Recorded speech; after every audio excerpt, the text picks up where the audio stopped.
Assalamualaikum warahmatullahi wabarakatuh. Sebagainya. Ini namanya resonate inquiry. Ingin tahu makna rasionalnya, ingin tahu rasionalisasinya. Ini gaya keenam. Gaya keenam ini nanti cocok kalau disambungkan dengan filsafat. Gaya kelima lumayan. Gaya yang lain juga bisa, cuma yang paling kuat kan di gaya keenam. Orang beragama yang ingin paham, tidak sekedar ingin menjalankan, ingin tahu rahasia rasionalnya agama. Ini yang nomor 6. Oke, sudah tahu ya 6 ya. Silahkan nanti teman-teman direnungi, saya ada di mana. Kok saya tidak ada di 6-6-nya Pak? Ya kamu belum serius berarti. Atau kamu tipe khusus, alternatif. Ya, tidak masuk teori pokoknya saya Pak. Dianggap suka ritual juga ndak. Mystical quest jangan-jangan, tapi ya ndak. Yo senangnya baca cerita-cerita, pengen jadi wali, pengen bisa terbang, pengen bisa itu, tapi waktunya wiritan ndak kuat saya Pak. Waktunya itu berarti bukan. Resonate, senang Pak filsafat, saya baca-baca, tapi kalau baca sendiri ndak paham Pak, saya harus perlu figur.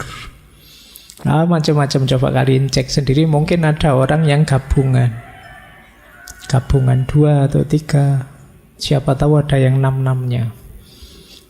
Kalau bisa 6-6-nya hebat sekali. Baik, monggo saja, setiap orang punya tipenya sendiri-sendiri. Silakan. Bukan berarti kalau sudah akhlak tidak peduli ibadah loh ya, tidak peduli secret.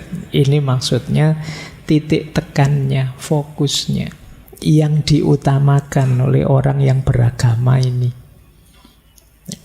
Jadi yang dinomorsatukan, ada yang menomorsatukan ibadah, ada yang menomorsatukan akhlak, ada yang menomorsatukan tata hati untuk ikhlas pada Tuhan, ada yang menomorsatukan mencari rujukan figur tokoh yang benar, ada yang menomorsatukan pengalaman keagamaannya, ada yang menomorsatukan pemahaman inteleknya.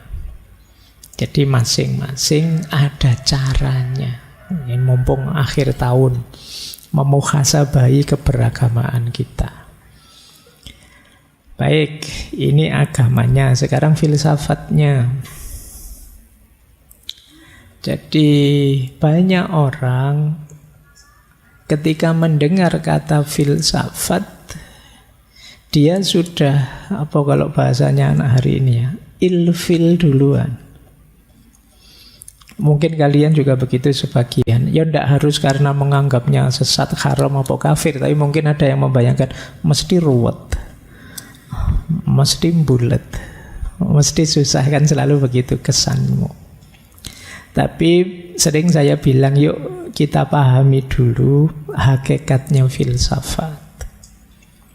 Filsafat itu bisa satu inquiry, satu pencarian, bisa juga satu set of mind atau set of belief, bisa juga satu akademik disiplin, satu ilmu, satu kajian.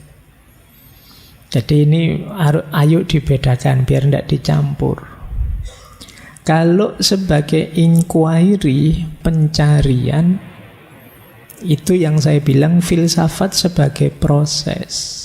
Disinilah yang sering saya sebut kita dituntut untuk mendaya gunakan akal budi kita untuk berpikir. Jargonnya dari mitos ke logos, menuju filosofia, cinta kebijaksanaan. Ini namanya an inquiry, filsafat sebagai satu pencarian kebenaran, pencarian kebijaksanaan. Kalau di makna yang pertama ini, ya semua orang pastinya, meskipun tidak sadar atau tidak ngaku, pasti berfilsafat. Tidak ada yang tidak. Begitu orang itu memikirkan hidupnya, dia sedang berfilsafat. Hidup yang baik itu yang kayak gimana ya? Hidup yang benar itu yang kayak gimana ya? Begitu kalian berpikir begitu, kalian sedang berfilsafat. Meskipun nanti ketemunya, oh menurut saya yang paling pas hidup itu ya patuh saja 100% pada tuntunannya Allah misalnya. Ini sejenis penemuan kebenaranmu. Orang lain menyimpulkannya bisa berbeda. Jadi ini yang sering saya sebut filsafat sebagai proses. Yang ini ya setiap orang pasti melakukannya sadar atau tidak. Ya lebih enak sadar, jadi terarah. Meskipun kalau misalnya kalian tidak senang dengan kata filsafat, ya monggo saja kamu pakai istilah berpikir kah, merenung kah, berefleksi kah, kontemplasi, monggo saja. Yang kalian cocok. Jadi makanya dulu di pertemuan awal saya sebut orang tidak suka filsafat, tidak masalah. Tapi kalau tidak mau berpikir, berhenti dia jadi manusia. Karena penciri utamanya manusia itu berpikir. Baik, yang kedua, filsafat juga kadang diartikan a set of mind atau belief. Kalau yang kedua ini, kalau di bahasa Indonesia mungkin kita sering pakai istilah filosofi. Setiap orang punya set of mind, punya filosofi-filosofi hidup yang dia yakini. Saya punya, kalian punya, Nietzsche punya, Aristoteles punya, Al-Farabi punya, Ibn Rus punya.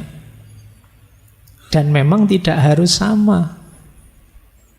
Setiap orang punya set of mind atau set of belief yang beda-beda. Kalian boleh tidak setuju dengan set of belief-nya temanmu, set of belief-nya filosof ini, filosof itu tidak masalah. Menurut saya Pak, filosof yang itu kalau dari pandangan agama saya, dia itu sudah kafir, murtad, tidak masalah. Jadi ini yang sering saya sebut, ini produk pemikiran filsafat. Yang setiap orang mungkin mindsetnya beda-beda, temuan kebenarannya beda-beda. Dan memang tidak harus kamu setujui. Nah, nanti banyak orang tidak suka filsafat sebenarnya diarahkan ke yang kedua ini. Set of mind atau set of belief. Ya tentu saja di situ isinya beragam. Ada yang sangat ateistik, ada yang sangat religius, bahkan banyak juga yang sangat spiritual. Kalau dikalkulasi sebenarnya jauh lebih banyak para filosof itu yang teistik dibandingkan ateistik. Kalau mau bikin kuantitatif loh, tapi kan setiap mindset ya monggo saja. Jadi kalian bahkan boleh, saya tidak setuju semuanya Pak, saya ingin mencari sendiri, monggo saja. Jadi kalau di level yang kedua ini, kalian boleh setuju, boleh tidak setuju, silahkan. Dengan mindset yang mana. Saya suka Pak kalau cocok dengan akidah saya, yang tidak cocok saya tidak suka, tidak masalah. Tapi harus fair, harus diakui juga banyak pikiran-pikiran para filosof yang nyambung, cocok, sesuai dengan akidah. Itu yang kedua. Yang ketiga, ada filsafat itu yang sekarang diajarkan di kampus-kampus, di dunia akademik, termasuk mungkin di ngaji filsafat ini. Ini filsafat sebagai akademik disiplin. Kalau ini sebagai ilmu, sebagai teori, bahan pertimbanganmu untuk melakukan inquiry. Kamu baca Nietzsche, kamu baca Sartre, kamu baca Imam Ghazali, kamu membaca Al-Farabi, monggo saja. Sebagai ilmu, untuk nambah wawasan. Biar ketika melakukan inquiry tadi, pencarian kebenaran, kamu luas wawasannya. Sehingga ketika melahirkan belief atau mindset atau set of mind, jadinya lebih komprehensif. Jadi ini positioningnya filsafat ya. Jadi tidak selalu orang bicara Nietzsche terus dia berarti ateis. Tidak juga, kalau itu hanya sebagai akademik disiplin ya orang belajar saja sebenarnya, nambah wawasan saja. Itu akademik disiplin